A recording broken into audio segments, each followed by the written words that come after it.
Welcome to the brick. Came in high energy and then I just lost it straight away. Go.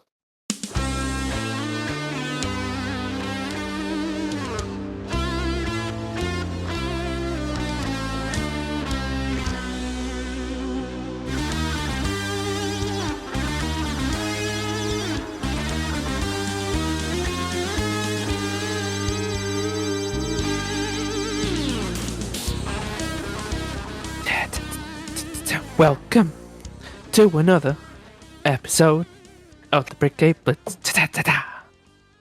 That good? Yeah, that was brilliant. You are the host, Smith at Skydaddy Smith on Instagram and Instagram only. Yep, I am. I am Samuel. the co-host Sam. No socials on Instagram and Instagram only, and you can follow the podcast at BritCaveBlitz on all available social medias. Well, let's not say all, because I think in this day and age there's way too many people with. We still haven't got OnlyFans yet. That's a social media. I mean, anyway, yeah, because weren't they trying to get corn stars off there because they didn't want it to only be for that? I understand why you said it that way, but it still made me cringe. I'm going to be honest with you. I completely get it. Completely get it. But they wanted to push bean flickers away. They did, yeah.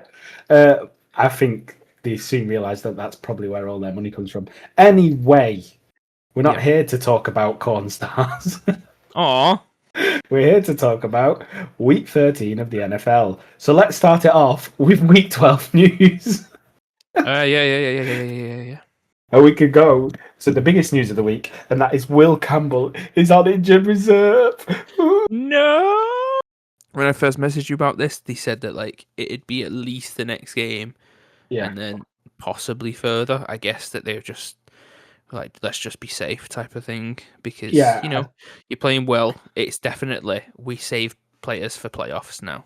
Oh, we've got a bye week in one of those weeks, so it makes the most sense. And we're playing the Giants this week, essentially the second bye week. When he first went off the pitch, however, I did think it was going to be longer the way he went off, so I'm kind of relieved. It's just a sprain. So what do you mean, the towel over the head and on the cart, as and it was he's a knee lost injury. His football career forever. It was a knee injury. It could have easily been so much worse. Could have torn his MCL, but a sprain is on the better side, I guess. Yeah, we lost a lot of players that game. Obviously, the Will Campbell is one of the bigger known one. Well, it's the longest injury we got, so he's going to be missed. Hopefully, we can perform still without him. Yeah, I mean, I was thinking about this in the whole Henderson just started going, and then it happened during that game where I don't think Henderson was as productive, or at least he started sharing out the touches and stuff like that, and the run game didn't seem to be there. So I assume he was a massive part of that. Yeah. So maybe it will fall a bit more back on Drake May, just hoofing it downfield to downfield. Booty or Matt Collins type. Yeah. But yeah, sad news. Definitely especially sad. How excited we were about that really sexy pick in the draft. The next one is Joe Burrow is returning from injury, which I think I saw him saying, I think they questioned about whether he'll sit one more week. He was basically like, I'm not going to sit if I'm healthy. So yeah, I mean, good for Bengals, but maybe it will help them. Their defense is just terrible. It's not like Joe Flacco's been bad, has it? No, but I think also this is if this was his first week back and it was against the Browns, I'd maybe be like, oh, okay, maybe we do leave him another week. Look at see if we just left him this week, is there still a possibility of us winning enough games to make playoffs or make the wild card type thing? But because it's the Ravens and their defense has really gone downhill quite a bit. Yeah, I think it's one of them that even with his shit O-line, don't know how much pressure they're actually going to be able to put on him. Yeah, because I think is it Kyle Hamilton they've been like using him a bit different, like playing him right, a lot closer to the line of scrimmage, and just like having him blitz or do a fake blitz drop back, getting interceptions. I'm pretty sure he got injured a little bit the last game, Yeah. so there might be a bit of advantage taking this game coming up. So that's probably Yes, why they put him in. I agree. Plus, And obviously, then, divisional. yeah. And the final bit of news is Frank Ragnow has come out of retirement to join back to the Lions. I think people were a bit surprised when he announced his retirement because obviously I think he was he'd only done 6 seasons, hadn't he? I think that's great. He was a great centre for him, probably one of the best in the league at the time. So good to see him back, I guess. If only there was some form of like O-line fantasy where you could pick him up. He's already been picked up. God damn it! Yeah, he's a great player. He was great for him across his very short or originally short career, so I bet they'd be very happy to get him back. Yeah, definitely. I mean, I'm like the team must be happy, but that must be shit for the centre that's there currently.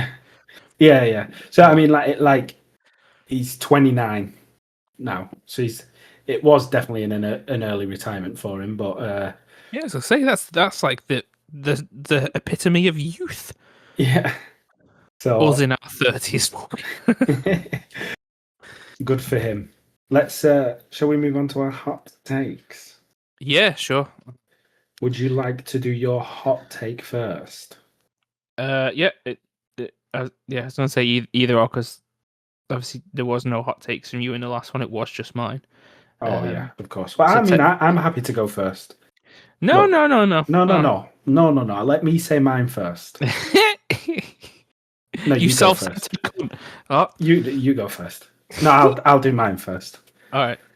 So my first hot take is it's a bit easier to say now this week than it probably was to say last week. But it was that the Cowboys beat both Super Bowl teams in back-to-back weeks. Because obviously they played the Chiefs this week. Hope you've not got that as a prediction game because I've just given away my prediction. So anyway, that's my first hot take. They obviously beat the Eagles. Impressive style. Looking hot. Defense seemed a little bit better than it has in previous games. Kansas also pretty poor at the minute. So yeah. Yeah, like don't get me wrong. The Colts have been a good team on offense, but they managed to hold them to a minimal score to get the win. But the Cowboys, I get it. Yeah, the defense has improved, especially with Quinnen being there. I did see a clip the other day, I think it was actually today, of like the defense sat on the sideline and somebody was like to him, all we have to do is make it like 5 yards past the 50 and then Aubrey can just kick us a field goal and win the game. Yeah. And Quinnen's like, oh, so that's why he's got a superstar factor on Madden. And he was like, I'm not used to this. Yeah. So yeah, it does feel like as much as like the Colts were seen as this really good team that they were able to win against, the Chiefs are struggling. They're struggling, and I mean, we said before we started recording the podcast is they basically made Daniel Jones attack them, took out Jonathan Taylor out of the game, and obviously Daniel Jones didn't have it in him. Dak Prescott is a much better quarterback than he is, so you can't take that same tactic you did against the Colts to the Cowboys, because if you challenge them to beat you in the air, more than likely Dak Prescott will. So yeah, it's going to be an interesting one, but that's my first hot take. My first hot take is that Jameis Winston should start for the Vikings for the 26-27 season. I mean, I love that hot take. That would be exciting. And you know who would really enjoy that? I imagine Justin Jefferson would really enjoy that. Yeah. He would be getting thrown the ball a hell of a lot. And Justin Jefferson could be that, that one player that Winston can throw those balls that are like a little off the mark and they're the ones that get picked. Jefferson can always come down with it. He could make them like both look like top 5 players in their respective units. Yeah. I mean, realistically, there's no one coming into this year's draft who stands out as potential franchise quarterbacks. So What do you mean you're in it? that's a good point. So I mean, I like the shout. JJ McCarthy is terrible. Let's just put it out there. My I love all the taking the piss ever since he like told people he has an alter ego of 9. yeah. It's like a more serious and cringy version of the Mr. Unlimited thing in it, because at least Russell Wilson was kind of taking the piss a little I was bit. gonna say But at least Russell Wilson could back it up yeah, at that point uh, anyway. JJ McCarthy or Nine or whatever he wants to call himself. It's it's very hard to say any other superlatives for this man. I agree. I want to see Jameis Winston start for any team week in, week out, minus my Yeah. team. Well, that's So the thing. Like I was like, oh, I want him to start somewhere, but where would he go that I think could be a good offense as well? Because like I was thinking like teams that need a QB, but there are certain teams that like yeah, wouldn't be productive with him. Like say if he went to the Jets, I feel like that would still be a bit entertaining, but still a bit crap. yeah, Whereas the like Vikings, he could go there, be his entertaining self, but also still be a contender. yeah, I agree. My only thing is I think Kevin O'Connell will be a bit stubborn about bringing in someone like Jameis Winston to take the helm, just because of obviously getting rid of Kirk Cousins. I think the only, which might be good for you, is he might take back Kirk Cousins, but I don't know. We'll see. But yeah, that was my first hot take. Yeah. Okay. My second hot take is after week 17, we will be seeing posts about how the Bengals will make the playoffs. Just like we did last year, we'll get the same thing this year. They Oh, need the to, whole like they if need to these win people and eight draw, people these need to lose. lose. Yeah. Yeah. Okay. After week 17, we'll be seeing those posts. That is my week my second hot take. And I've not looked too much into their schedule. I'm not saying that I think they're going to win out, because I think they've still got to play the Bills and the Ravens twice. So it's not exactly an easy run in. They can possibly beat those teams with Joe Burrow. However, one, the AFC North is terrible throughout, and two, it's such a wacky season this year that the chances of making it in with an 8 or 9 record might be closer than they probably been the past couple of years. Typically, you need a winning record, don't you? Unless for some reason you top your league with a losing record, I guess. My division knows all about that. So Yeah, exactly.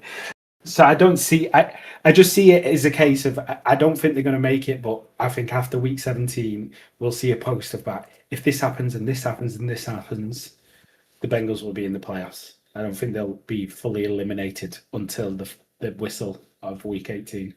I mean, yeah, like it's one of them that I feel like that's going to happen regardless every year. But I understand why you're being specific to the Bengals because of how. I mean, the exact same thing has happened this year where like they've had games where they've put up 40 or close to 40 points and still lost the game. Yeah, So exactly. yeah, it is looking very similar. Okay, my hot take number 2. I don't know if this is a hot take or like a feeling, but to me, it feels like Davis Mills is kind of confirming that you just need to be an average quarterback to succeed on the Texans offense. Yeah, Stroud was good in his first year, and you've said that it feels like he keeps regressing, isn't it? And he's never getting back to that point that we all want him to be at and thought he would get to, after, like in year 3 or whatever.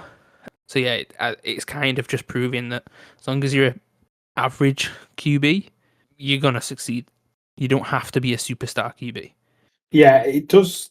The success of David Mills doesn't look good for CJ Stroud. Not obviously because he may take his job, but because it's not making him look glorious, is it? Because everyone has been kind of, I guess, putting his downfall on the team quite a lot, because they have had the struggles. The offensive line looks appalling, all that kind of stuff. Injuries. Nico Collins isn't the same as he was on in CJ Stroud's first season. Yeah, But and like Tank Dell being out the entire year and everything like that. yeah, but if you've got someone who's come in and they're putting up numbers that are somewhat similar to you, a backup point of view, then it just doesn't look good on your part. Like your excuses kind of run out at that point. Yeah, because like my thinking behind it as well is like somebody could say that same argument for like Flacco going to the Bengals, but my argument there would be, okay, yeah, he has looked good when he's been at the Bengals because he's got good receivers to pass to and everything. But also, whilst Flacco's been doing, those good plays, he also has had games where he's threw multiple picks. Joe Burrow wouldn't throw those picks. Yeah, and the other argument is well, Joe Flacco was once a very good quarterback. I Yeah, don't know that's about true as well. elite, but he was once a very good quarterback, and no Didn't one he win a Super thinks Bowl? no one thinks the problem is with Joe Burrow. Yeah, he won a Super Bowl. He's the highest paid quarterback for for a season or two as well. Yeah, no one thinks. That should have been something as well because I know that Flacco said in an interview he's hoping that somebody picks him up as a starter next year. Well, So yeah, I like agree with you.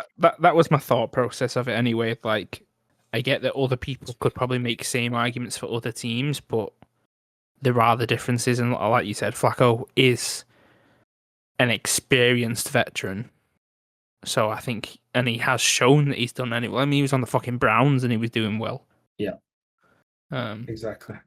but yeah, I think that was my second hot take, gut feeling type thing. I mean, I pretty much agree with that. My third and final hot take, and this is a wild one. We talk about this guy a lot, both of these guys a lot. So Baker Mayfield's stats overrate how good he is as a quarterback, and Jordan Love's stats underrate him of how good he is as a quarterback. Bear with me here, because I know what you're thinking. So Jordan Love's stats are better than how he performs, and Mayfield's are actual physical stats look worse on a sheet than No, how no, he is in the actual game. reverse. I think Baker Mayfield is a very good quarterback, and I really really like him, and I do rate him high. But there were obviously talks about him being a possible MVP, and he had great stats last year, and I think he's got great stats this year. But I don't think he's just not. People put him in the top 5 conversation based on his stats and everything like that. I don't think he's a top 5 quarterback. That's what I'm saying. Is I think his stats really outplay how good he is, especially when you look at the people who are in the same conversation as him, and you look how good they are as quarterbacks, and you look at people like Matt Stafford, for example, who's unreal. I just think his stats kind of boost everyone's thoughts of him, his like rating. And then I think the same in reverse for Jordan Love. Maybe we are culprits of that. It doesn't mean that I think he's amazing or anything like that. I just think he gets looked over a lot of being potentially good to great quarterback because his stats don't stand out too much. Okay. Yeah. The problem is as well in especially in NFL. I see it the most in NFL is a lot of the culture is but look how many touchdowns this person threw, or look how many interceptions this person threw, and that it doesn't tell the full story, does it? Do you know what I mean? It's like that person may threw 4 touchdowns, but they may have been given the opportunity to throw 4 touchdowns in every red zone attempt, whereas another quarterback, they might have an elite red zone running back who runs the ball in. So Yeah. there's no his touchdown stats might not look as great, but he's doing the other 80 yards. I'm not saying that that's the difference between Baker and Jordan, but I'm just saying that stats don't tell the full picture. And I think if you look at Baker Mayfield's stats, he looks like a top 5 quarterback, but I don't think he is. And Jordan Love, if you look at his stats, don't stand out as something that's, I'm talking about across the career, as something that's like he should be in the top 10 conversation, but he's actually a good quarterback. I know we rib him a lot, but we kind of go along with the fuck the Packers kind of mentality. No, I mean, I get you. you have me on half of it. Can I guess No, what but half? yeah. No, I get what you mean. I guess as well, like watching in these past couple of years at Tampa could also be the thing of like I don't know if it's like almost like beer goggles Yeah. in the way that like he was physically using his body to get them the first down and stuff like that. Whereas, you could say that a good or top five quarterback would have made the pass that got them the first down anyway. He wouldn't have to use his body. Yeah. I don't get me wrong. I think he's great. When I say overrated, it doesn't mean I don't think he's great. I just think he gets put in conversations with people who are on a different level to him Yeah. just because of his stats. Nope, I understand. Yeah. The same can be said is like last year, Jared Goff had very similar stats to him, and no one puts Jared Goff anywhere near that type of conversation, Yeah, that is very true. despite having very similar stats to him. And I know people say like quality team comes into that conversation, and obviously right now Baker's thrown to Ted Johnson, but he's thrown to Ted Johnson, and no one's talking about him being an MVP anymore. I know he's missing a lot of people, but when he had some of his people like Bucky Irvin and obviously Emeka Ibuka, everybody was talking about him being an MVP. Yeah, when he had his full roster by his side. Yeah, asterisk full roster because obviously Mike Evans wasn't there, but and obviously Chris Godwin. So you can give him a bit of leeway there, but these different levels, and not everybody can be an elite quarterback. People talk about Drake May being an elite quarterback. I don't see that still, and I'm a Patriots fan. Yeah.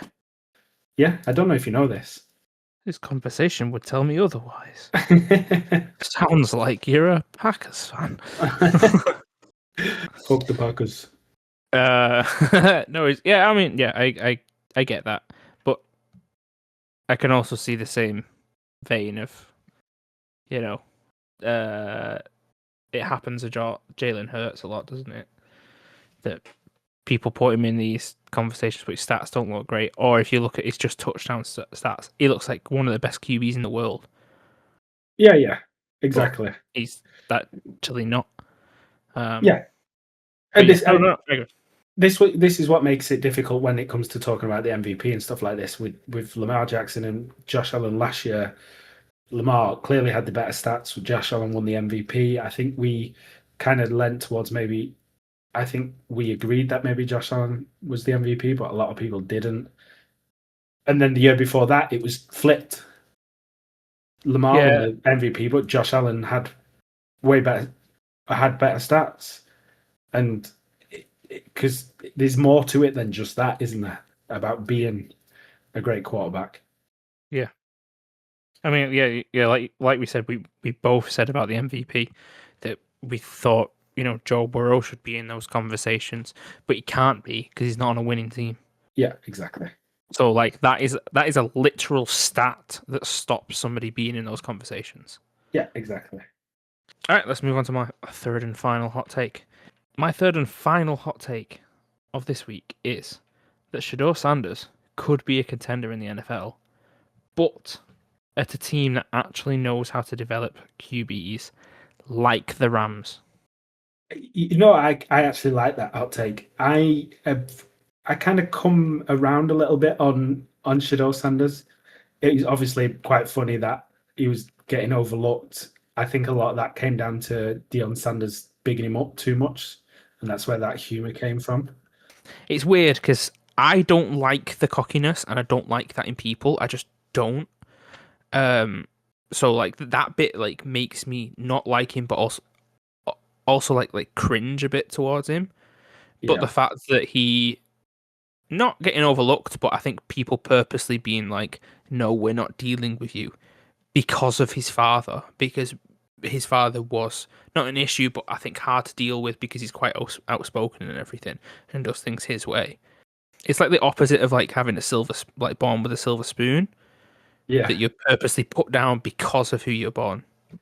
No. So yeah, my point is like I kind of come round on the idea of like I want to see him succeed because of the amount of like hate hate is the wrong word, but he's getting a lot of like people laughing at him if he fails and stuff like that. So it'd be good to see him succeed. And he looked a lot better this week. I could see him. It's a healthy balance, isn't it? If he's on a team that's going to put him in as franchise QB and let him run his own show, he may think he's better than the team. So, like you said, if it's someone like the Rams who have a good history of developing QBs and stuff like that, then maybe they can handle that kind of demeanor and make him realize what it takes to be a good QB, because he does have the talent, I guess, is the best way to describe it, to be a good QB. Yeah, I think that was the thing for me. Don't get me wrong. Like there were certain plays where I was like, you can tell that he's a rookie. It's holding onto the ball too long or something like that, or moving out the pocket way too early. But then Yeah. like some of the passes, some of the absolute dimes that he was able to make, Yeah, there's that raw talent there that just needs molding correctly. And exactly. like we said, like even before the draft, there was that whole thing that Dion wasn't going to let him go to a team that fails with quarterbacks, which was the fucking Browns. Yeah, So I think even when he was picked up, it was a big surprise that he went there. But I think somewhere like the Rams, possibly the Lions, I'm just thinking of like him being developed behind one of these older veteran QBs like Goff or Stafford. And obviously, with the way that Stafford's playing at the moment, that would be a good person to sit behind and learn from. yeah. I mean, the good thing is he obviously beat the Raiders, and that was the team he wanted to pick him up. If you remember, Yeah, because he kept cheering when they lost because he thought there'd be a high pick and pick him high. yeah. Anyway, shall we move on from our hot takes now and talk about the Yeah, upcoming games? yeah, we can go into it. What do we always forget to mention at the start? The bye week. Let's see who is on the bye week this week. Oh, no You fool, one. Sam! It's week 13. No one's on the bye week. Exactly, because it's Thanksgiving week and everybody Yeah, and plays then during Thanksgiving. next week is the last bye week. Yeah. So Well, yeah, but we're not talking about next week. We're talking about now, and we're talking about the 6 p.m. game on Thanksgiving Thursday, which is the Green Bay Packers at the Detroit Lions, a divisional game. Will we see the Lions eat a turkey again? I don't know, but the Packers beat the Vikings last week, and the Lions beat the Giants. I've remembered who's on bye this week. Who? The bye week themselves. Oh, the bye's on the bye. Good for them. Bye. Yeah. Obviously, like the Lions have Laporta on IR, and their backup tight end, who was actually getting some work in whilst Laporta was there, is Yeah, out. So it wonderful. will be a very Amon-Ra, Jameson Williams. But you say that, but Jimmy. Jamison Williams got thrown the ball 3 times and didn't catch a single one last week. So Yep. No, believe me, I got him. yeah, I've got him as well. That was great, a 0-pointer. Yeah, that's exactly how I felt as well. And I don't mean I have him. I mean I got him in a trade. Oh right, okay, nice. It was a multi-trade, and the person just added them in, so like they didn't go over and whatever. But yeah, that was a bit shit choosing him to start. Yes. Yeah. So I mean, I was, because of the whole like Josh Jacobs being questionable. I think Emmanuel Wilson had a decent game the other week, filling in that role, which kind of proves that like, and any running back that they have could still produce quite well. Yeah. But I was looking at, obviously, week 1, these two played each other, and Josh Jacobs had a decent game. So it's whether the Lions have learnt from those mistakes on defense, or it Yeah. will be a similar run through the middle game again.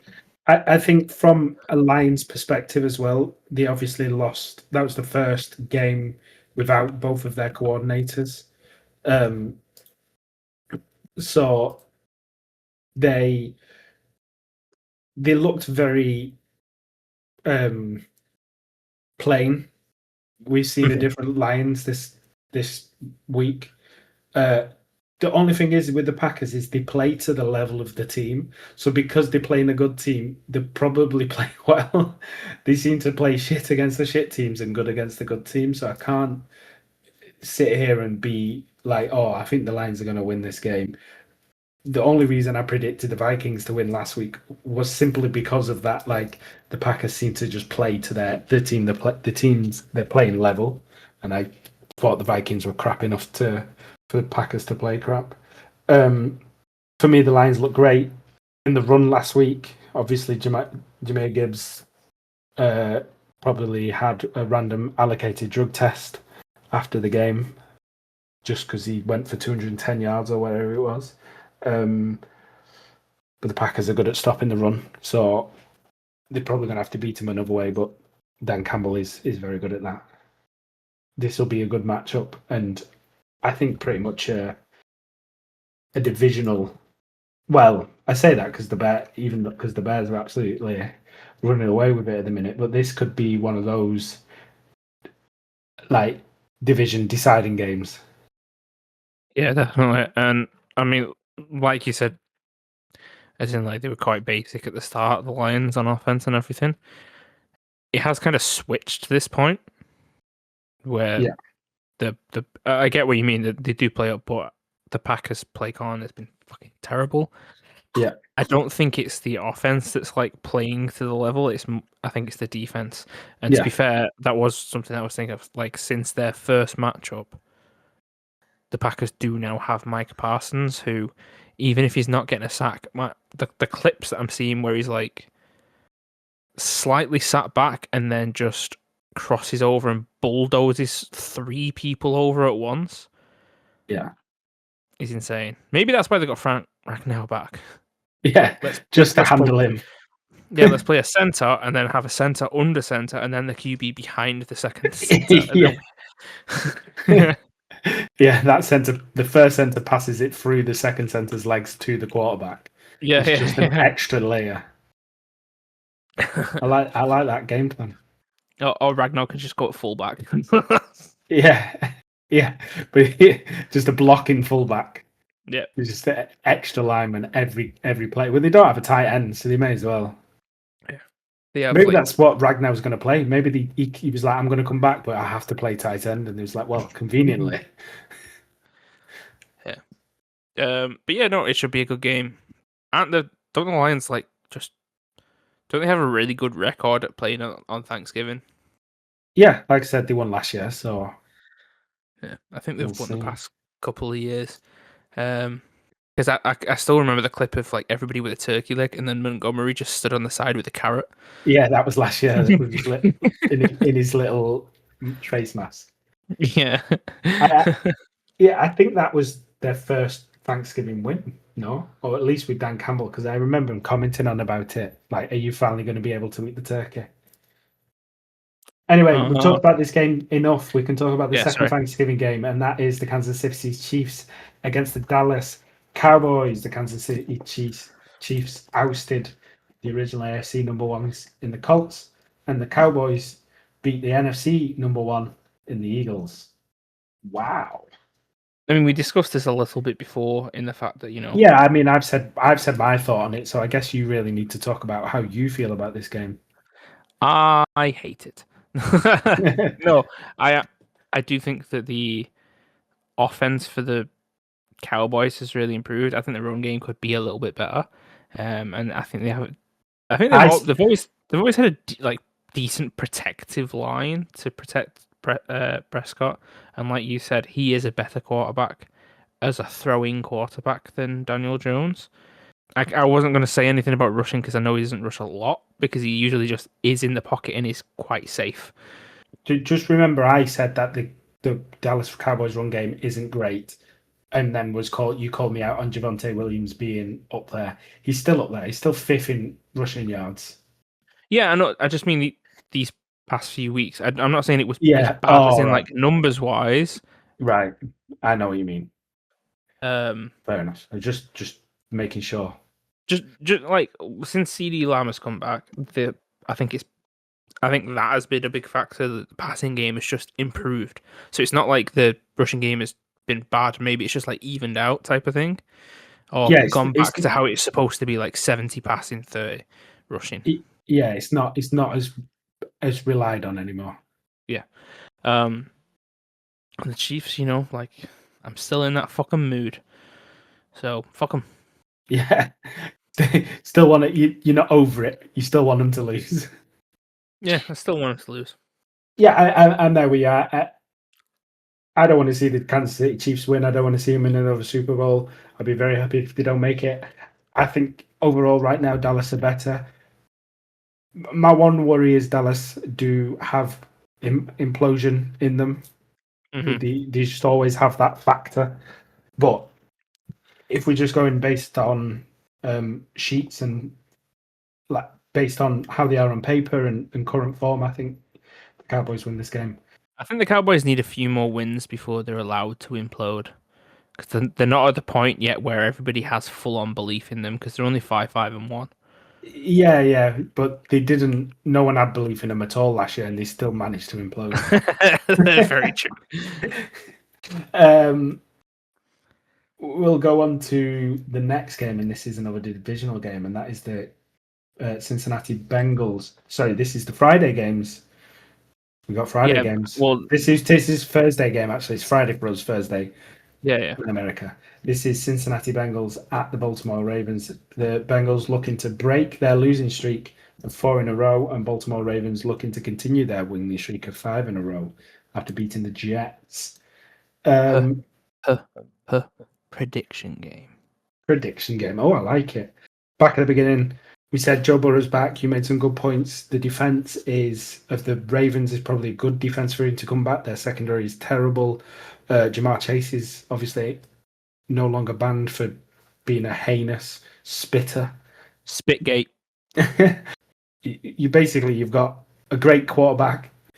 It's going to be an offensive heavy game, which probably means this game's going to end up 9-6 or something. To speak of it, but on paper it should end up as a very offensively heavy game, and who outscores who type. Yeah, I don't didn't you mention beforehand that Lamar Jackson might possibly be dealing with some form of injury? I think he's dealing with a toe injury, but I don't think he's been given a designation, so that probably means he's going to play. Okay, yeah, he's not unquestionable or anything like that. So yeah, but I think he left the last week with a toe injury. And yeah, like I said before, Kyle Hamilton is currently down as questionable. Who's a big player on that defense. So if they lose Kyle Hamilton, it's going to be even harder. Hannah, how do you feel about this game, Mr. Smith? I mean, like you said, it's going to be an extremely offensive game, and it could be a 9-6 game, or it could be a 43-42 game. Yeah, there's going to be nothing in between. It's not going to be an average game. Everyone's going to go into it thinking it's going to be an offensive masterclass or just a slog, and it's just not going to be. Or it's going to actually live up to that hype. My only curiosity really lies with the Bengals defense in the fact that, like, obviously we know they're terrible, but for some reason, every single game they get 1 to 2 picks that, like, are, catches that have bounced off somebody's shoulder pads. So I'm just wondering how many are going to happen in this game. Yeah, yeah. To be fair, that's usually how most of Lamar Jackson's interceptions occur, because he doesn't typically just make bad throws; they just come from bad luck. So. I will say one thing about the Bengals defense that's, like, obviously last week with them playing you guys, the whole, like, 1st and goal situation. Yeah, that was like 2 drives on the bounce. I can't remember what happened in the middle of the drive, so they got a fresh set of downs type of thing.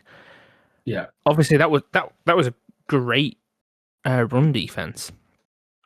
Yeah, obviously great practice to go against Derrick Henry and Lamar Jackson, but I don't know if it will be able to withstand the combination of them in like a run play up, an RPO type situation. Yeah. Or it was just easier because it was very clear that obviously when it was like Oh, Trayvon Henderson's in the backfield. It will be him running at us. Oh, they've took him off to get one of their bigger physical running backs. They're going to run it down the middle.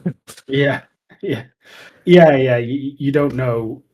Like, I think it's a little bit of they obviously had a good game plan for stopping our run. We also wasn't very good on the run. I don't want to talk too much about the Patriots, but yeah, Derrick Henry hasn't been firing all cylinders again this year. Sorry, this week. We'll see if he's capable of doing that. He does. He did do well against Bengals last year, so hopefully, maybe he'll recreate that. We will see. But yeah, we need to predict this game. We need to decide who's going first. And I went first on hot take, so you can go first on prediction. Okay. Given the way that the games went last year, I'm gonna go with the Ravens Okay. because I feel like it's going to be one of those. I've got the feeling it's going to be one of those games of, in the 40s. But the Bengals defense just can't hack it. So Baltimore are always able to just be like, "Oh, you scored on us. All right, well we'll score right back up." So I'm gonna go with the Okay. Ravens for this one. Okay. Well, I'm just going to go opposite you every week, every prediction I can possibly can. So I'm going to go with that other team. That isn't. That other one. Yeah, exactly. Which is the Cincinnati Bengals. That looks good on a spreadsheet. The other Smith one. chooses the Raven. Sam chooses that other one. That exactly. Um, we can move on then, and we can talk about the Chicago Bears at the Philadelphia Eagles. This is pretty much NFC 1 and NFC 2 now. The Chicago Bears are coming off 4 wins in a row now. They beat the Steelers, and the Eagles lost to the Cowboys. There's not much to say about the Eagles team that we haven't said before. They kind of run in that path that the Chiefs did last year, but maybe looking a bit worse than they did, where it's like every game is they're not convincing, they're not doing well. I think they've only had one game they've won outside of a one-score game, which was against the Giants. I think every other game has pretty much been a one-score game. I think the only two non-one-score games were both of the Giants games. The one they won and the one they lost were both more than one score each. So it's kind of hard to know where I land on this Eagles team because they're still winning games. Despite looking terrible, they're still winning games. They're 8-3. I think for me though, this is a tough matchup for them, and it feels weird to say that with the Bears. Caleb Williams is getting there. He's starting to look like the quarterback I think people were expecting of him last year. He's a lot more impressive now. They've invested in a good O-line. He had a great game against the Steelers. From the parts that I saw, he was pretty much mistake-free. I think he threw for 3 touchdowns. So I don't think this is going to be a particularly easy game for the Eagles to try and bounce back on. I do think if they lose this game, we might see a bit of a tumble for them. Yeah, I'm not gonna lie. I think that this game, to me, rests on the Eagles' defense. Yeah. Like if they can put pressure on Caleb and keep forcing him out the pocket and kind of make him regress, sort of. I think they've got a chance of winning this because, like we say, like the offense is boring, but they're still managing to just like almost like the Chiefs did the other way, just do enough to get the win. Yeah, exactly. Not blow people out, but just do enough to get the win. And if our defense can just keep putting that pressure on so they can't score points, that's what's going to win it for them. Yeah, exactly. But yeah, I completely agree. Like the Bears are looking decent. It's hard to tell if like it's Caleb Williams actually like developing well, or it is just Ben Johnson's leadership and the way that he's got him to change. So like if we ended this season now and Ben Johnson like instantly moved to a different team, I wonder what would happen with Caleb. Yeah. Like if he would still play at that level or he would regress. Yeah. But yeah, I think this game to me rests entirely on the Eagles' defense performing. Yes, I agree. But let's talk about the next game, and that is the San Francisco 49ers at the Cleveland Browns. Browns won, they beat the Raiders, and the 49ers won, they beat the mighty Panthers. How do you feel about this game? Because for me, this one is a weird one. The 49ers have been a bit strange in their wins and losses. I feel like because of injuries, they've been hard to tell how they're going to be in a game. I don't think particularly Brock Purdy. I was going to say Matt Jones. Brock Purdy had a brilliant game, and it seems a bit weird they've dropped Matt Jones to the bench because he's obviously been playing well for him. So this might be a decider on who is their starting quarterback. I know that sounds crazy, but then you got the Browns defense, who's electric. Myles Garrett's going for the sack record, having an unbelievable season. And Shador Sanders is in a position of we don't really know what to expect from him in this game, or at least I don't anyway. Yeah. I don't know I how mean, you like, feel. I think a couple of weeks ago, if this game was happening, the thing would be, oh, let's see Shador and the Browns offense take advantage of this injury-stricken 49ers defense. But I think we discussed it as like in the past couple of weeks as well that the guys who are filling those positions in have actually stepped up to the position and kept it at a good level. Brock Purdy, I don't know if he played bad or it was, Panthers players playing well. Like, Yeah, I don't know if you've seen the replays of like the JC Horn pick that he first got, where he just really sits under and just watches and reads Purdy's eyes, and then just undercuts the route and brings it back. I don't know the backfield of the Browns to like be at that standard to be able to read somebody that easily. Like, don't get me wrong, the front, yeah, Myles Garrett and I forgot who they picked up as their first round pick, but I know he's on. I know Mason he did Graham. tackle. Mason Graham, that's it. I know that like their front line is very disruptive, whereas the 49ers don't have that anymore with Bosa. Yeah, Sorry, not the 49ers. The Panthers don't have that. So they do have better backfield presence. It's kind of like flipped this week. So maybe, Purdy's that quarterback who can get it out fast enough that things aren't going to be like last week. yeah. But yeah, I mean, it is an interesting game if there is a possibility of, if he doesn't play well this game, Mac Jones finishes the season. Yeah, and they're in a position to make it to the playoffs. The 49ers are the 49ers. They obviously they played poor last year. They were missing a very big key piece to that offense. But also, it's weird position for the 49ers to be in with all the like, the people they've lost and then the recent news about, Ayuk and the contract and everything like that. Yeah. Like, weirdly, without them losing players and trying to be on a rebuild, it feels like they're going to have to go into a rebuild. I mean, we've been saying that for years because of money stuff. Yeah, Players are slowly like dripped away, but yeah, that thing's it feels like if they play well, they're not going to get like good receivers to fill the position. If you get what I mean. yeah. I do think the way I see it, is this is like a bit of a potential slip up game for them, but in a sense that like their season isn't over if they lose this game, so they might not want to go. It's kind of like, is it what, because they're going to go into this game and be like, it's the Browns, they're losing, they're not a great team. Let's not do too much to win this game. So that's how it could potentially become a bit of a slip-up game, in the sense that it's not that they're going to try less, but they don't want to.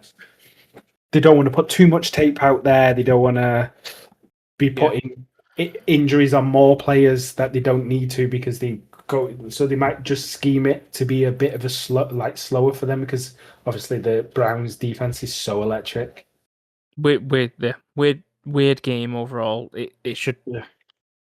I don't like even CMC. I don't know how well he's going to do in this game. Yeah, I'm right there with you. We can move on to the next game, and that is the Jacksonville Jaguars at the Tennessee Titans. The Jacksonville Jaguars beat the Cardinals, finally figured out how to beat a backup, and the Tennessee Titans obviously lost to the Seattle Seahawks in what was a surprisingly close game, to be fair to the Titans. Oh, Again, yeah, there's bits they played well. I mean, Cam Ward, like, showed some balls, really.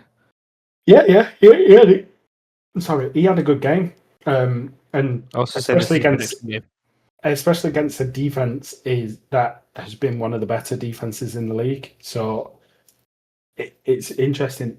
I do think, like the last game, this is going to be a weird game, not just because the weirdest team in the NFL is in it, the Jacksonville Jaguars, but it's very hard to know how what kind of look the Jacksonville Jaguars are going to have when they come out, because they've come out and they've destroyed teams like the Chargers and looked like contenders, and they looked like contenders when they were 4-1 at the beginning of the season. But in the losses, they just looked like the same team they were last year. Like nothing had changed. So it's very difficult to know what type of team, what kind of Jacksonville Jaguars we're going to get. They're obviously missing quite a lot of. They're missing some key pieces to their team, but at the end of the day, they're playing the Titans. That's the way I see it, anyway. Yeah, I mean, I picked this as a prediction game because, like you say all the time, Jags are weird.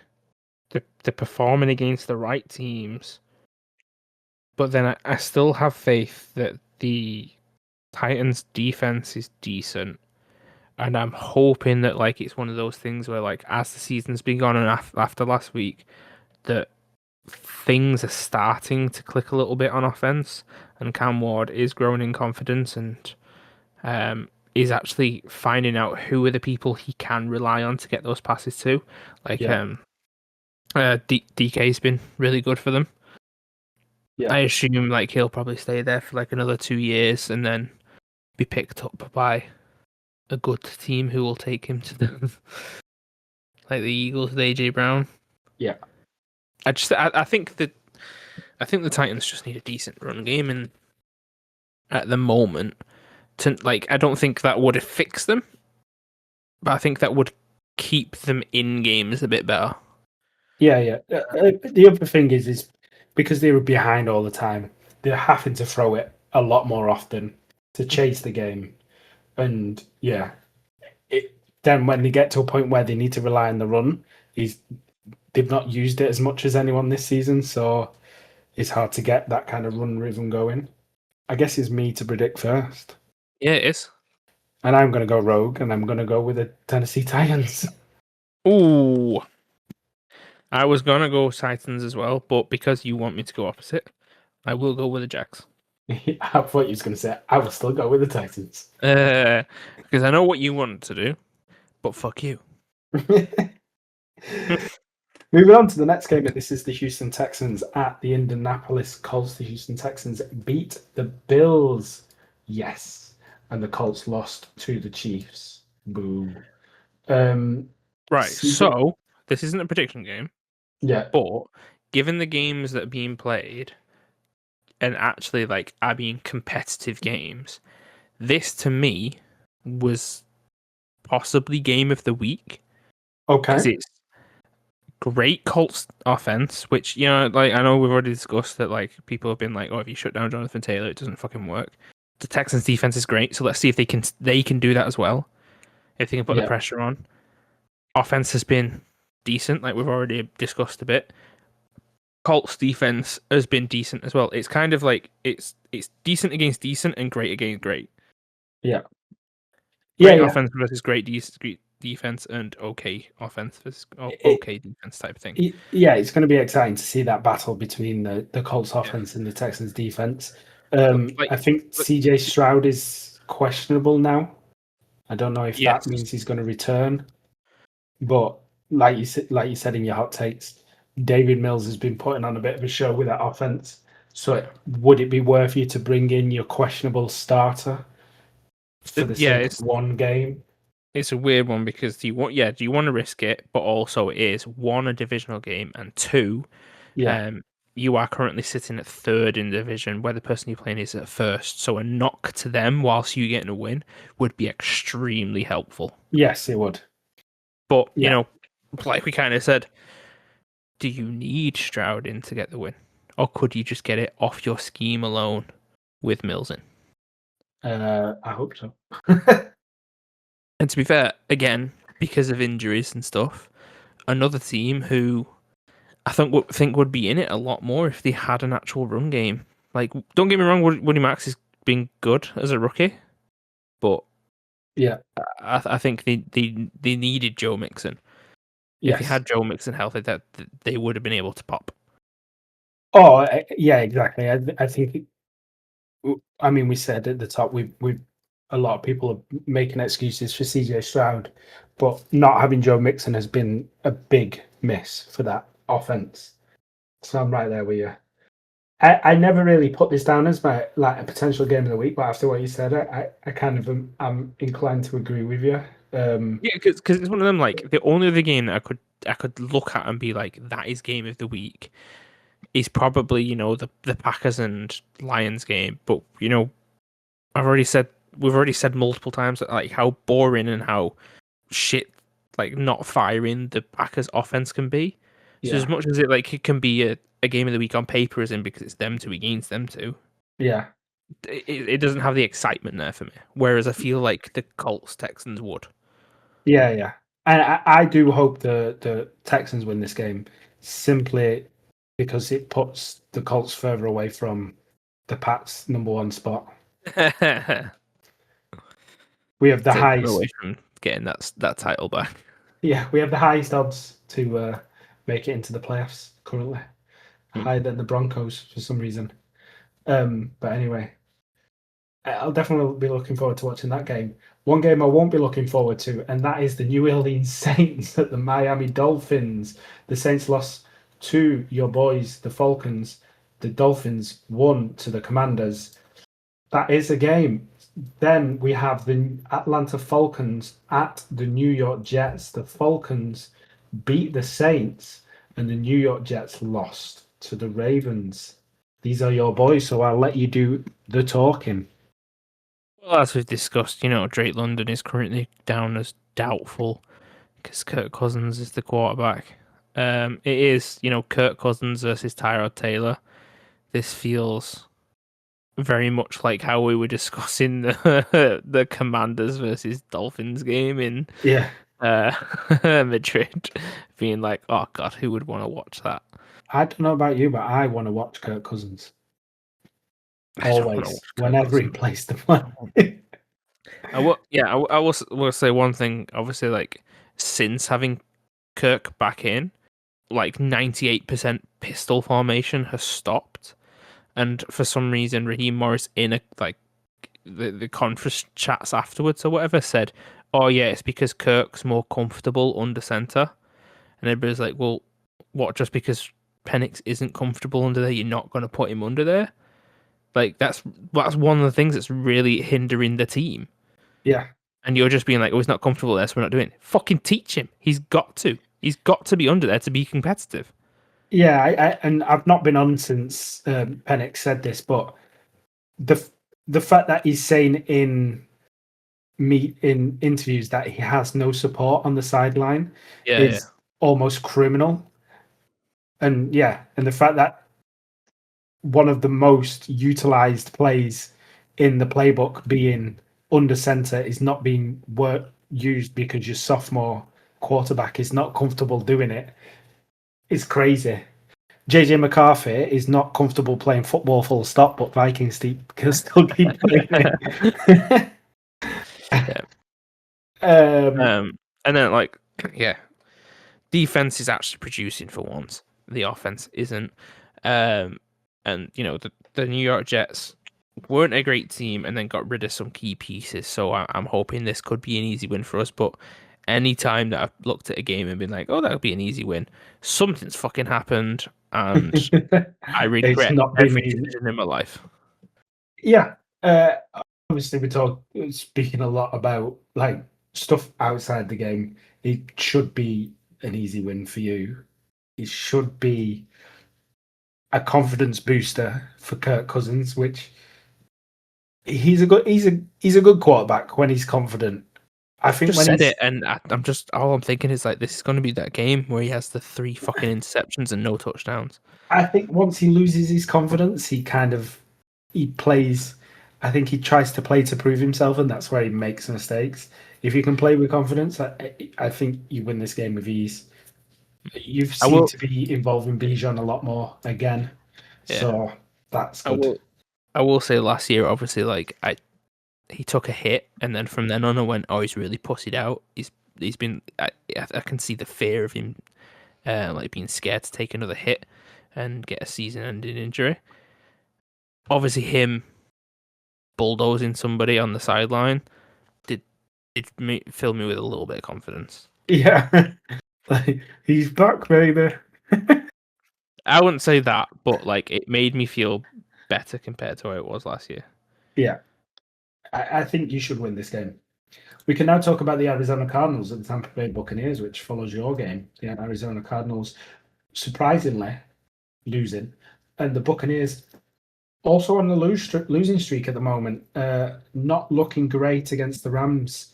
This has to be the game that Tampa Bay breaks their losing streak and wins. I think if they lose this game, they could take a serious tumble, and you could find yourself catching back up to them. I know that their running from this point on isn't the best because they played the Panthers twice, they played the Dolphins, Falcons, and the Saints. It's not like the hardest schedule, but with the injuries and everything like that, losing to a team like the Cardinals could be a real shake to the confidence. In the grand scheme of things, I don't really see the Cardinals winning at all. Jacoby Brissett is obviously still in because Kyler Murray's still in at IR, and Jacoby Brissett, I think, is allergic to putting up more than 25 points. So, how do you see it? See this as a Tampa Bay dominating win. I think. Yeah. I don't think that the Bucs defense has the people. Actually, no, maybe not the people, because there are quite a decent amount of good players there and everything. And maybe not. They just don't have the scheme to put the pressure on. I feel like a lot of their defense relies on them sitting back and either trying to get a pick or waiting for something to happen and then rush down instead of just crashing down to begin with. Yeah, bend not break. Yeah, the Cardinals. I don't get Brissett feels like he's been a lot better for the Cardinals, but I still don't see them dominating any teams at all. Yeah, I can't see them winning this at all. No, I mean, obviously the Buccaneers offense hasn't been firing that well over the last 3 games where they lost. Well, I mean, when they played the Bills, I did actually get a notification as well saying that Bucky Irvin is back as healthy, so that could be the turning point for them. Obviously, when they played the Bills, they just got outplayed by the Bills' offense. But if the Cardinals can somehow hold the Buccaneers, I think that they might stand a good chance against that Buccaneers defense, but I'm not convinced.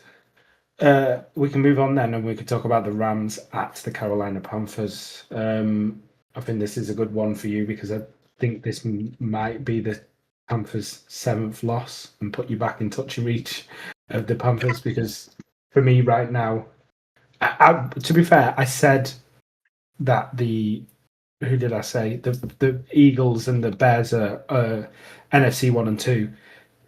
I've completely forgot about the Rams, and to be fair, the Seahawks, obviously. But I put these at 1 or 2 because I forgot about the entire rest of the division. yeah, I've completely forgot about the The Rams. entire rest of the division that is the better part of the division. Yeah, so Um, yeah, yeah, yeah. no, So obviously the Seahawks are behind, are on the same as the other two, the Bears and the Eagles. But the Rams currently, for me, are the best team in the NFL. They should mhm. absolutely dog walk this Panthers, but that doesn't. That's me saying that, basing the Carolina Panthers at the beginning of this season, they've actually looked good. And I Bryce, mean, it's one of them. Like they played last week. How many mistakes did Purdy make? And then they still were only able to put up 9 points and lost the game 20-9. yeah, Stafford isn't one of those ones that's going to make those points. And like I was saying before, it was impressive how Horn was able to read Purdy and watch his eyes and everything like that. Stafford's the no look master. yeah. No, I no, he don't is. think the Panthers have a chance, unfortunately, in this game. And the most annoying part of it is if they lose and the Falcons win, they'll be at 6-7, and the Falcons will still be at 5-7 because Panthers haven't had a bye week yet. Yeah, So he still won't be level. no. But you'll be in touching distance. So hopefully, when they're on the bye next week, you can win your game. That's not a promise, I guess. But yeah, there's not much to say about this Rams team apart from both sides of the ball. They look fantastic. I know this is obvious because they're winning games, but they're very complimentary in the fact that their defense is holding teams to what they need to hold it to allow the offense to win. I know it sounds dumb because they're winning games, but you know what I mean. Like they're not this electrifying defense that are like making huge turnovers. You've not got players getting a huge number of sacks, but they're playing very complementary football in every single week. The offense outscores the defense, and that's all they need to do. I agree. The Rams are looking great, and yeah, like you said, the defense. The defense isn't one of them where the offense comes off the field and is like, please just get us this stop. Yeah, I think both sides are extremely confident in the other. That we're like, yeah, we can do it. And yeah, exactly. it's one of them. If you look at the actual records and you say, oh well, that team who is lower down in and doesn't have the better record is the best team in the NFL. And then obviously you guys are at the top seed, but with the only team with 10 wins. Obviously, you said all season and before the season, you do have an easy schedule. So I agree. Yeah, I agree. I don't want to say cakewalk because I feel like there's always things that happen, but the Rams Yeah. should have this in the bag. No, they should. We can move on from that, and we can talk about. I would like to make a clarification because I lied again. I originally said that the Los Angeles Rams were the best team in the NFL. Sorry, the Minnesota Vikings, led by the JJ McCarthy, are clearly the best team in the NFL. Who's JJ McCarthy? Do you mean 9? Yeah, sorry, 9. Yeah, JJ McCarthy doesn't play football. Let's get this right. He does the Oh interviews, no. but he doesn't play football. He watches the tape, and that's what happens. He watches the tape. He goes in the restaurant, becomes 9, and forgets everything that JJ McCarthy learned. Yeah. So the Vikings are playing the Seahawks this week. The Vikings offense is absolutely terrible with JJ McCarthy at the wheel. I made a bold statement at the beginning of this season that I would like to retract, and that was JJ McCarthy fell to the perfect place. Unfortunately, no place is the perfect place. I was basing that on the fact that Sam Darnold showed up with that offense. He's proven with the Seattle Seahawks. He's still fairly decent. He still has what it takes. There's still some doubts around him. Obviously, he kind of crumbles a little bit in the bigger games, a la Rams, a la Buccaneers. He's clearly a better quarterback than JJ McCarthy because despite having the best receiver in the league, still cannot make a throw. No. What is going on? If the Seahawks don't win this game, it's a tragedy. No, they're gonna win this easy. I don't even know if there's a point in the Vikings showing up. They haven't done for the last 3 games. I don't know if you've been watching football, but they haven't showed up. I mean, I was trying to find that image where it's like, do you know how dog shit you have to be for Justin Jefferson to not produce? Yeah. Justin Jefferson is produced with Kirk Cousins, Nick Mullins, Joshua Dobbs, Sam Darnold, and Carson Wentz. Yeah. Like, you have to be a new level of terrible. Yeah, to make JJ look regular. Yeah. Yeah, no, and don't get me wrong, I think we both rate this Vikings defense. Yeah. But given JSN. Oh yeah, he's having a Jerry Rice-esque season for some reason. Every defense is going against, for some reason, even if they're in fucking man coverage, it's like they're like they're playing zone defense, because it just ends up like in this gap between, like, in the middle of 4 players, but they're all like 10 yards away from him. Yeah, his separation is insane. I agree. Again, if the Seahawks don't win this game, it's an absolute travesty. The only way the Vikings win this game is if it's somehow 9 can't play. Yeah, unless there is a ruling where it's like, all right, Seattle, you can't have your actual players on here. They all have to be the 12th man. Yeah. Maybe they stand the fence. But with the actual players themselves, nah. Nice knowing you. Nice knowing you. And then we have our third and final prediction game up next. And that is the Buffalo Bills at the Pittsburgh Steelers. The Bills lost to the Texans, and the Steelers lost to the Bears. Quite possibly. The funniest thing is Aaron Rodgers telling Bears fans that he still like owns them. Yeah. And I know that the Steelers lost, but technically Rodgers weren't playing, so it still doesn't count against him. You're right. This is, for me, you've got a team who are not doing what they are being expected to do in the Bills, and you've got the Steelers who are doing exactly what everyone expected them to do, and that is staying just about in a winning record. This is gonna be, well, it's a prediction game, and you've chosen a good one. It's going to be very interesting. This is why I picked it, because it was like, in my mind, it was like an offense that is supposed to be fucking amazing that isn't firing consistently, and sometimes just not firing at all, against a defense that has eventually shown up, but now has some injuries, so it has some spots in, like, some gaps in the armor type thing. Yeah. And then obviously, the offense for the Steelers. Sometimes it works, sometimes it doesn't. But the Bills' defense has been a bit trash this season. So everything is all over the place. Whereas, start of the season, if you saw this game, you were like, fucking Bills are going to own them. Yeah. Don't have that faith anymore. No. Rodgers is still down as questionable, though. And so is Metcalf. That's good to know. So is Alex Highsmith and Cam Hayward. And Joey Porter Jr. At least it's on some form of level playing field where they're both really struggling with offensive weapons. You would like to believe, and I'm really enjoying the fact that this isn't the case in a minute, you would like to believe that Buffalo Bills can carry, Josh Allen can carry this Buffalo Bills to a win, like we've seen him do time and time again. But I think you laid it out perfectly a couple of weeks back, where you said they were missing Matt Collins because of the deep threat, which puts the defense on, even if their deep threat isn't amazing, for like they have to protect against that deep threat. So Josh Allen has the ability to run because that defense is spread a little bit more.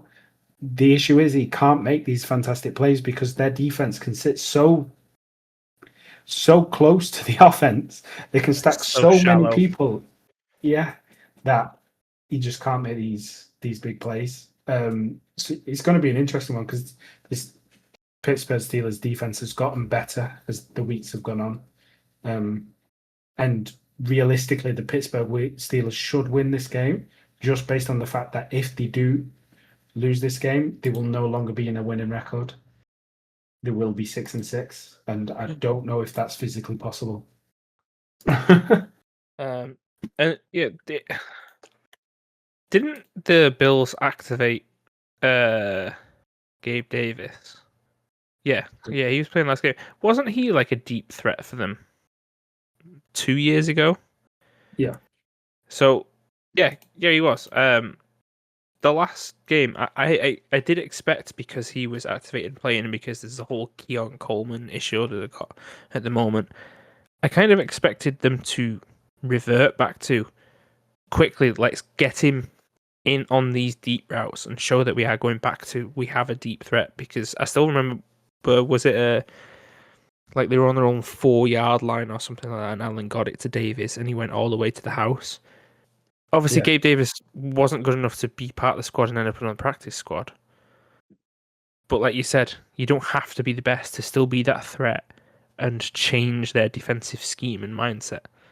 But it's weird to me. I guess he's only been back for one game, so maybe that's why. But it is weird to me that they haven't gone back to, let's install these plays with the deep threat again. It feels like he was still on shallow routes again, hindering what could be a great offense. Okay, so prediction wise, it's you first. Yeah, that's why I think I'm. It's the whole questionable thing with Rodgers. Like, if Rudolph plays, I don't know if I believe in him. Not Rudolph the Red-Nosed Reindeer. No. Do you know what? Fuck it. I'll go with the Steelers. Do you want the Steelers? You've put me in a really difficult position, because I'm going to go opposite to you, so I'm going to select the Bills. The problem is I don't want the Bills to win. No, I'm going to go with the Bills, because either way, it's a win-win situation for me. Oh, you don't want them to win? But I don't want them to win. So if they lose, they'll win. Listen to me. If they win, I win the prediction. So at least I get something good out of that. If they lose, then we are one step closer to winning the division. So I'm going to go with the Buffalo Bills. So either way, it's a win-win. Because if I go against the Buffalo Bills and they win, I double lose. At least this way, I don't double lose. All right. No, all I was going to say was, like, you said you were going to go against me no matter what. We should not have done an opposite thing. You should have just chose them all, and I would have just got the opposites. No, I would have been fine with that. No. Because I why? Because then to make my decisions for me. It reflects badly if you pick the wrong thing. Exactly. If you would have won every single one and I picked them for you, that would have been crazy, by the way. Anyway, enough chit chat. We get to talk about the Las Vegas Raiders at the Los Angeles Chargers. The Raiders continuing to lose, and the Chargers also losing. I don't really have much to say about this one, apart from the Chargers should win. The Raiders look more and more ass every single week, and the fact that we lost to them is looking more and more questionable every single time they lose. I mean, like, the thing that I'll say about, obviously, the Raiders is their big part of their offense. I say big. He was supposed to be big, but it doesn't feel like he's been used like he should be. Is Ashton Genty's currently down as questionable. It doesn't matter because he does nothing anyway. The Chargers did have a weird week last week against the weirdest team in the NFL, where they literally couldn't do anything either side of the ball. Obviously, I know they've got some O-line issues, but there is the hope that Amari and Hampton will be back this week. If not, I think Kamani Vidal has done a great job at running the ball. It is just the whole putting it together. Have you seen the thing about the Chargers O-line? No. As in, like, you know when they start the games and they do the headshot things? Yeah. For some reason on one of the games, they put the, like, PFF rankings. And so, like, say the right tackle, it said, like, right tackle is 39 of 39 out of right tackle. So meaning they are the worst right tackle in the league. And, like, there was possibly two of them who weren't the last, they were second to last, but the Oh others my were all God. last. So Jesus. it's statistically the worst O line in the NFL. Yeah. Too bad PFF grade doesn't mean much, but I know. But yeah, this should be an easy one for the Chargers. But like how we talked about the Chiefs with the Raiders, yeah, and the Raiders seem to always be able to fuck with the Chiefs. yeah, They haven't. They have. Yeah, they've played once before. Yeah, they and the have Chiefs absolutely dominated. For some reason, I'm expecting that to happen with the to the Chargers now. to the Chargers this season. Yeah, I know they've already played, but right at the start of the season. But now there's been injuries and stuff like that. I don't know why. I'm just expecting that to happen. yeah, yeah. I mean, I understand it. Um, Divisional games are always wacky, and they're even more wacky when it's you're pretty much expecting one team to demolish the other team. So I can see that happening, definitely. We can move on anyway to the more exciting member of the AFC West, sorry, and that's the Denver Broncos playing the Washington Commanders. The Broncos still continuing to win, just about, and the Washington Commanders still losing. Jaden Daniels is questionable now. Whether he'll return, I don't doubt it. I doubt it. Um, this, I feel like this Broncos team is in a situation where it's kind of like you're sitting there and you're watching them and you're wondering when are they going to lose a game, but they don't keep losing games. Obviously, they have a very good defense, and in the fourth quarter, Bo Nix turns into prime Joe Montana or prime Dan Marino, and just turns it on at that time. Has an incredible amount of touchdowns. So for now, I see them easily getting past the Commanders, but I've not necessarily seen them go easily past another team so far. I don't know how you feel. You all right? Is that all you've got to say? Oh, about the game. What? Yeah. What Washington just? I think this. I don't think there's any way that they can like build any of their season back now. Even if Jaden Daniels came back and was like okay healthy, or like even Yeah. great healthy. Even when things have been healthy for them, I don't think they've produced like they should. No. And this team, who is obviously coached by somebody who is very calculating, leaves everything on the field, and then at the fourth quarter strikes like an ambush. It honestly, the way that like they play and they win the games, it's almost like the entire game plan is the clever girl meme from Jurassic Park. Yeah. It's like, ha ha ha, we're gonna get the win, and then it's like, oh, fourth quarter, clever girl, and they strike and win.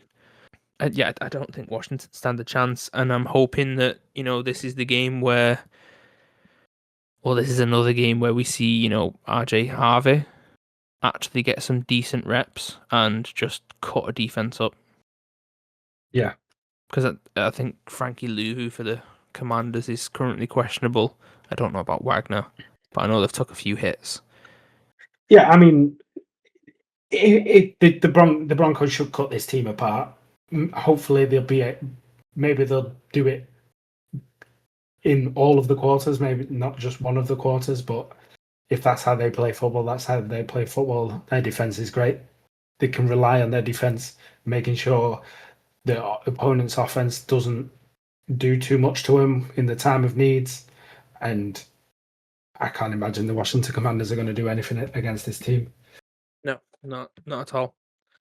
Let's talk about the final game, the Monday morning game, and that is the New York Giants at the New England Patriots, my team, which I want to talk about this game because I see this as a trap game. One, everyone predicted that or not everyone, but a lot of people were seeing the Bengals game as a trap game with Joe Flacco at the helm and and everything like that, and we just about scraped past that team while they were missing their standout wide receiver and all that kind of stuff. Obviously, very poor defense. The Giants have shown they're very capable of putting up points despite losing. Somehow they let in a lot of points, even though they seem to have like a great defense. They still allow a lot of points. It's the Jameis Winston factor that scares me. We are missing people. We're missing very important people. Obviously, you were talking about how we struggled on that, like first and goal situation on multiple drives. We were missing. Jesus, why can't I remember his name? Our fullback. Well, he plays in fullback. Tonga. The one who's also like a defensive tackle. Yeah. Yeah. Exactly. Who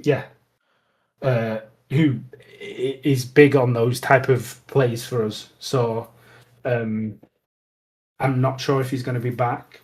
We'll see, because he's down as questionable, and obviously it's been a long week for us, a Thursday game to a Monday game. So maybe he will be able to recover and be back, and that'll make our red zone look a bit more threatening.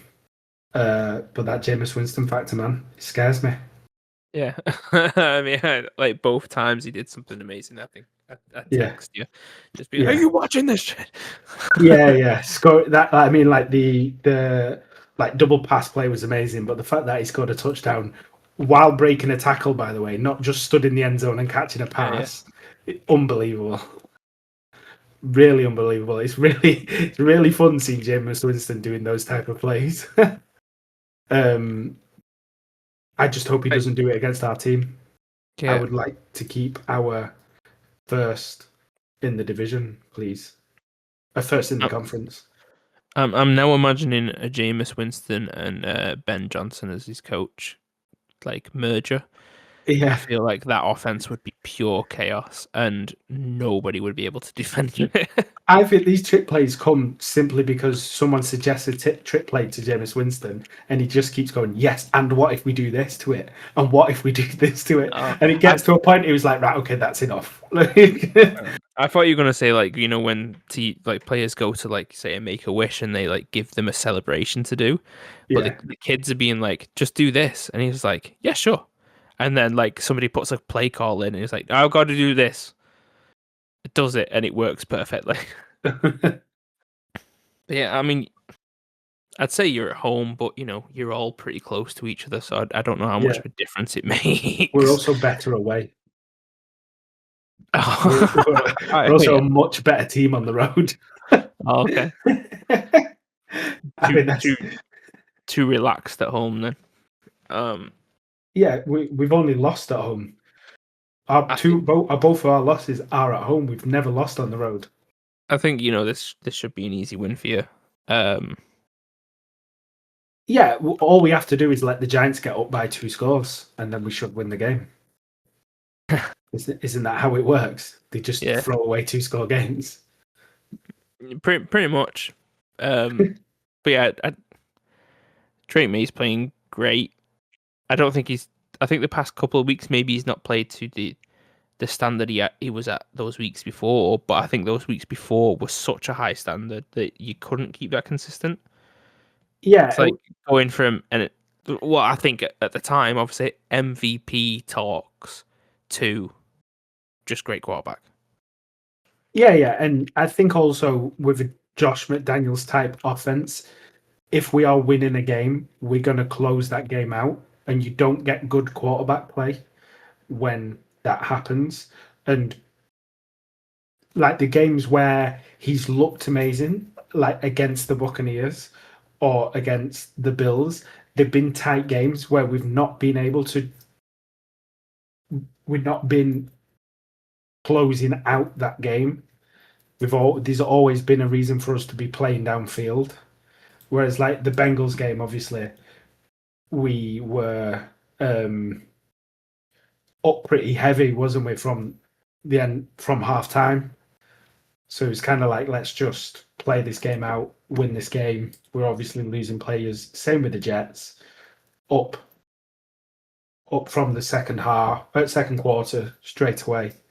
But the other games, there was a reason for him to play to, like you said, to that higher standard. That So wraps yeah, that wraps it up for the games. But something that I forgot to mention. Did you see the Browns punt? Brown's punt. No, They punted from the 29-yard line. what did he reach the 1 or something?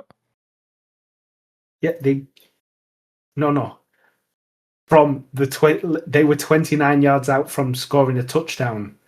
Oh, what the fuck? From the opponent's 29-yard line, they punted. What? Yep. And they still won. Yep. This is when they was already up. They were already up 24-10, and they punted from the 29-yard line. No wonder they get these fucking memes where it's like, we're the Browns. Yeah. They love to punt. To be fair, I saw a breakdown of people saying like why it wasn't a terribly so yeah, he punted 19 yards to the 10-yard line. Is this like he kicked it so high it would drain the clock type thing, or No, well, a little bit of that, but the other thing is they're obviously down they're obviously up 2 scores with 59 seconds to go. If they would have gone for a field goal and they blocked a field goal, that could have been returned for a touchdown and then an onside kick to tie the game. okay? If they would have ran a play, there could have been a defensive. Open score or interception, something like that. Yeah, exactly. Yeah. If they would have the field goal, so basically the punt eliminates all of those factors. It's the least risky play. Okay. Like a punt return happens a lot less than any of the other. And if they would have missed the field goal, it would have put them at the 40-yard line, Right. which is obviously good field position for them to make 2 scores in. It was just like the minimalist risk to win that game, essentially. Still a really stupid play. Yeah, sounds fucking dumb, but if you would have kicked the field goal, you would have been up 3 scores and they stood no chance. But it was essentially like, we've won this game, let's not take any risks that could make it so we've not won this game. Yeah, like I think to anybody that sounds fucking dumb, but the person who called it was like, I'm playing chess while everybody else is playing checkers. Yeah, but it's also the Cleveland Browns, so it probably was just a really dumb call that someone made, like something up to make it sound smart. Yeah. No, it was really smart because of this. It's like, no, you just like to punt the ball. Put the kicker on the field, please. And then as going on, it's that 15-second mark where all the mics cut. I was like, wrong kicker! Yeah. Now we have to come up with why we've done this.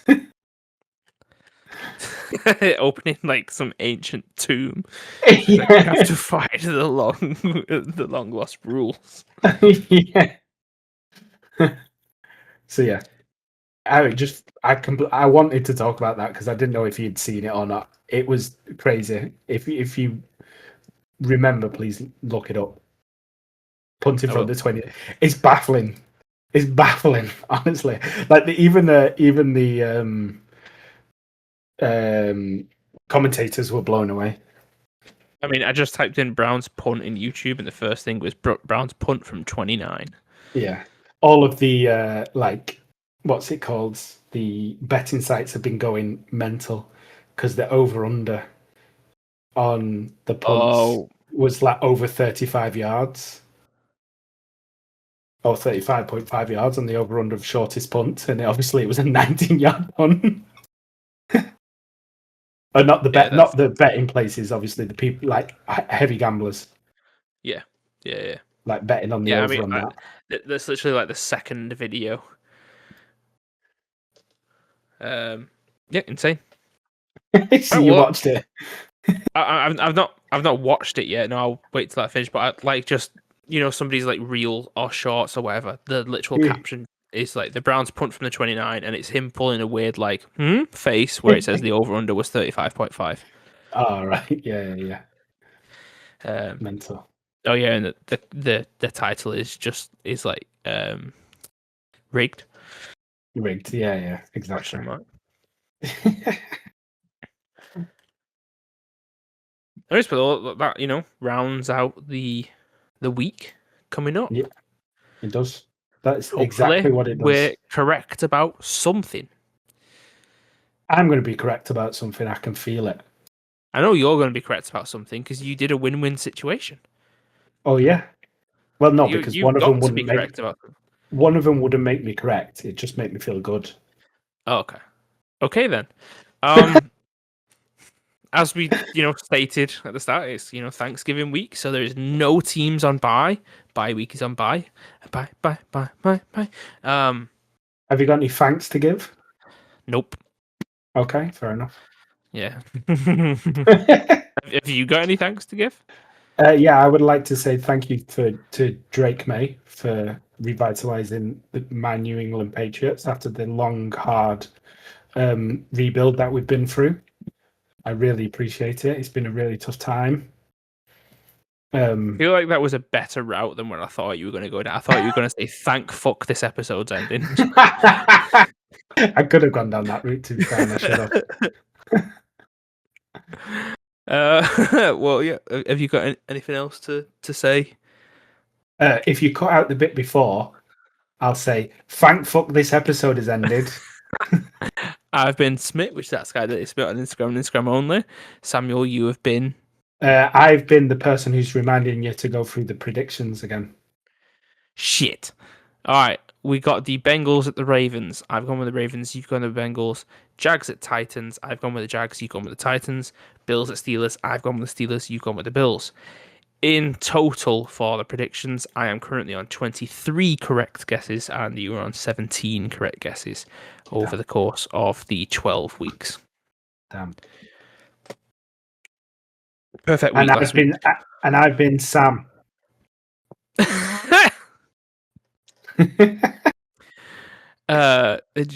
you want to leave a message at all? I think last week I made you say something. Oh, I think it's because he said plead the fifth. But he's pleading the fifth, so he's doing everything honest and ruly and can't lie. Jordan Love sucks. Is that what your prediction, your thing for me to say was? Yeah. Well, my message this week is... Well, I feel like my message is just like an extension to my hot takes. I don't feel like it's necessarily fair. That's my message. Hey, Blitz!